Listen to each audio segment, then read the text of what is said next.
Hello everyone, আসসালামু আলাইকুম। কেমন আছেন সবাই? আমি আলহামদুলিল্লাহ অনেক ভালো আছি। তো বড়াপুর গ্রামের বাড়ির ভিডিওর ২ টা পার্ট কিন্তু আপনাদের সাথে শেয়ার করেছি, দেখিয়েছি। তো আজকে কিন্তু লাস্ট পার্ট আর এটা হচ্ছে সবচেয়ে মজার পার্ট। এই পার্টের রিলস যখন দিয়েছিলাম তখন অনেকেই কমেন্ট করেছিলেন ফুল ভিডিও দেখতে চাই। তো আজকে কিন্তু ফুল ভিডিও নিয়ে হাজির হয়েছি। সবাই ইনশাআল্লাহ দেখবেন, লাইক, কমেন্ট, শেয়ার দিয়ে পাশে থাকবেন। না দেখলে অনেক কিছু মিস করবেন। গ্রামে গিয়ে হচ্ছে আশেপাশে একটা পুকুর থাকলেই হলো। এটা বাচ্চারা যে কত মজা পায়। আমরাও ছোটবেলায় অনেক মজা করেছি। আর হচ্ছে আপুদের বাড়ির একদম পাশেই এই যে বিশাল বড় একটা পুকুর, কিন্তু এই পুকুরে নামা যাবে না।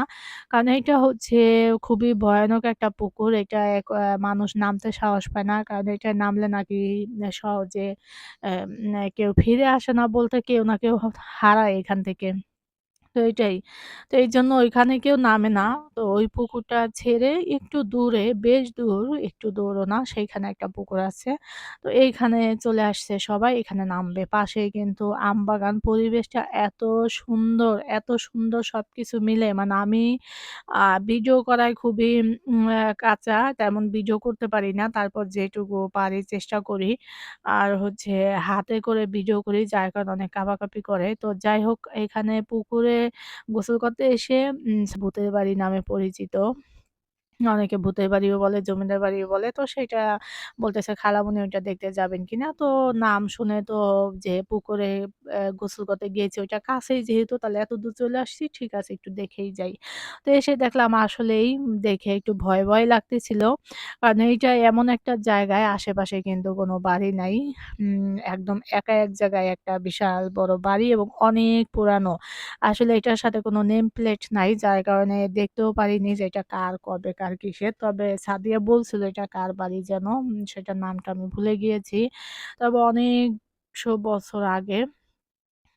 তো এটা আর এখানে হচ্ছে একজন বৃদ্ধ থাকে ভিতরে, খুবই বয়স্ক। তাকে দেখতে আরো ভয়ংকর লাগে। কারণ হচ্ছে কি, তখনও জানতাম না।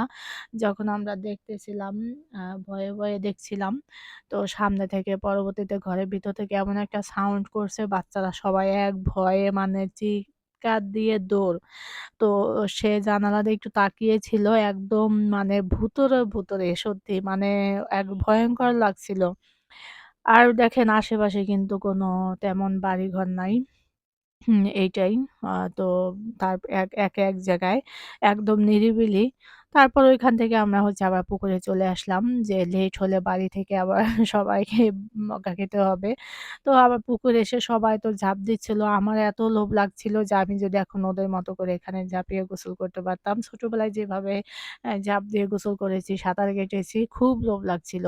কিন্তু ওরা এত মানুষ একসাথে, এখানে যেহেতু অনেক বেশি পানি না, তো ওরা নেমে পানিটা একদম মানে নষ্ট করে ফেলছে। সেইটা হচ্ছে এক। আর হচ্ছে আমি তো ভিডিও করব না। সবাই গোসল করবে, আমি ভিডিও করব। ভিডিও কে করবে আমি যদি নেমে পড়ি? এইজন্য আরো করিনি। কারণ আমার হচ্ছে গোসলের থেকে ভিডিওটা যারা দেখবে সবার অনেক বেশি লোভ লাগবে। কারণ এটা হচ্ছে এই সিনগুলা একদম আমাদের ছোটবেলা। আমরা এভাবে সবাই মিলে একসাথে গোসল করতাম। তারপর হচ্ছে বৃষ্টির মধ্যে এভাবে আমরা পুকুরে নেমে উপর থেকে বৃষ্টি পড়তো আর এভাবে পুকুরে গোসল করতাম এবং খেলতাম। খুবই মজা ছিল সেই ছোটবেলা। আর এদিকে হচ্ছে ছাপামণি পানির নিচে থেকে কিছু শামুক উঠাইছে। এটা উঠায় সে যে কি পরিমাণে খুশি যে, "মামুনি দেখো আমি কি যে ঢাকার বাচ্চারা ওদের একটু মাঝে মধ্যে কাদা পানি নাড়তে দিলে খুব ভালো, মানে ওরাও খুব এনজয় করে। তো যাই হোক, বাড়ি থেকে কিন্তু ফোন চলে আসছে যে এখন ওদেরকে নিয়ে যাচ্ছি না কেন? হ্যাঁ? জলদি যাওয়ার জন্য। তো যার কারণে ওদেরকে পানি থেকে তোলাটা খুবই টাফ ছিল। উঠতেই ছিল না। তো অনেক কষ্ট করে ওদের সবাইকে তুলছি। কারণ একজন থাকলে বলে উঠানো যায়। অনেকজন যখন থাকে তখন কিন্তু তাদেরকে কন্ট্রোল করা খুব কষ্টকর। তো যাই হোক, উঠার পরে এটা যেহেতু পুরোটাই আমবাগান ছিল, আমবাগান থেকে প্রচুর আম পড়েছিল। সেগুলো আমরা কুড়ায় অনেক আম নিয়ে আসছি। তারপর হচ্ছে এই তো আমরা চলে আসলাম বাড়িতে। এসে আমরা হচ্ছে বিকেলবেলা, শেষ বিকেলে এখন আমাদের বাড়ির উদ্দেশ্যে রওনা হব। কারণ আপুদের বাড়িতে বেড়ানো খেলানো শেষ। এখন আমার বাড়িতে যাওয়ার পালা। মানে আমাদের বাড়িতে, বাবার বাড়িতে যাওয়ার পালা। তো অনেক মজা করলাম, অনেক ঘুরলাম। এটা আপুদের বাড়ির খুব কাছাকাছি। খুব সুন্দর একটা মসজিদ। অনেক সুন্দর, তাই না? বিশাল বড়। আর এইখানে হচ্ছে ভিউটাও দারুণ। তো আমরা হচ্ছে বাড়িতে যাওয়ার পথে আবার সাফা মনের ফুপি বাড়ি, সেই বাড়িতে একটু যাবো। একটু দেখা করবো। এই বাড়িতে আসা হয়নি। তারা নতুন বাড়ি কিনেছে এখানে। তো নতুন বাড়িতে আসা হয়নি। একটু এখানে আসলাম। নাস্তা পানি খেলাম। তারপর আবার আমাদের বাড়ির উদ্দেশ্যে চলে গেলাম। যেতে, যেতে রাত হয়ে গিয়েছে। তো এই যে আমার আজকের ভিডিও কেমন লাগলো? পুরো ভিডিওটা অবশ্যই জানাবেন।